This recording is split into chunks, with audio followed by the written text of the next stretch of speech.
In this segment, we'll take a look at efforts in the Twin Falls District to preserve a piece of Idaho sheep ranching history in Craters of the Moon National Monument.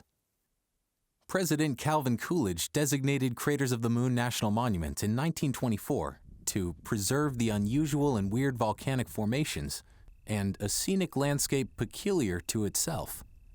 In 2000, 755,000 acres of public land were added to the monument's existing area.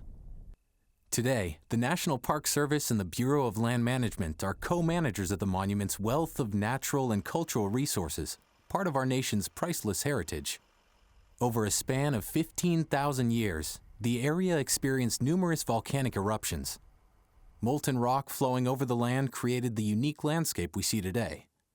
Kipuka is a Hawaiian term that means window, and essentially it describes an area of higher elevation vegetated land that's completely surrounded by lava.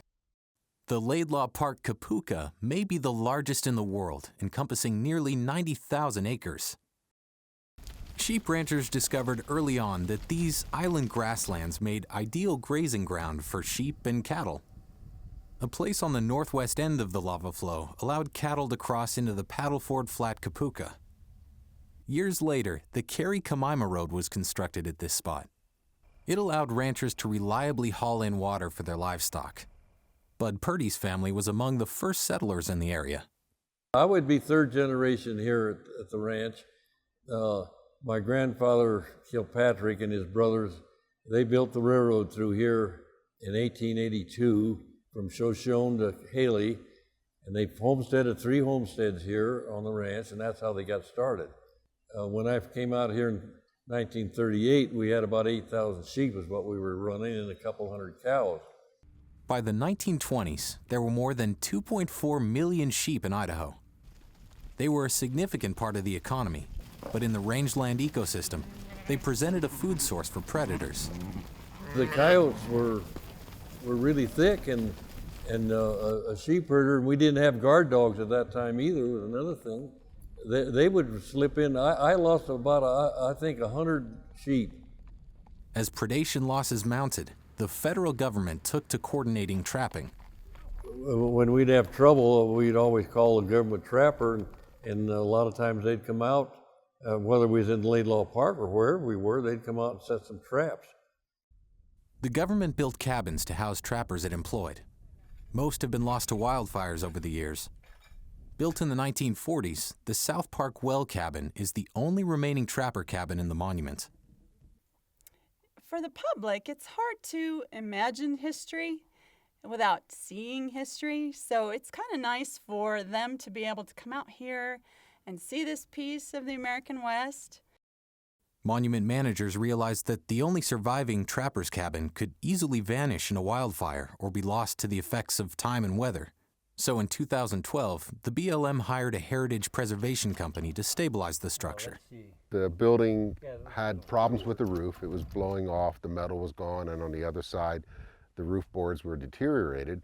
On top of that, the foundation had been collecting water, and the sill logs and the spandrel logs were sort of melting into the ground. One of the tools that we use is this custom-made bracket, and we use this to lift up logs when we can't get anything else under the building. Once we have the building up in the air and we want to lift it up a little bit further, we use a grater blade, a jack, and on the inside of the building we have some blocking. The South Park Well Cabin has been patched up on previous occasions, mostly to keep unforgiving weather conditions at bay.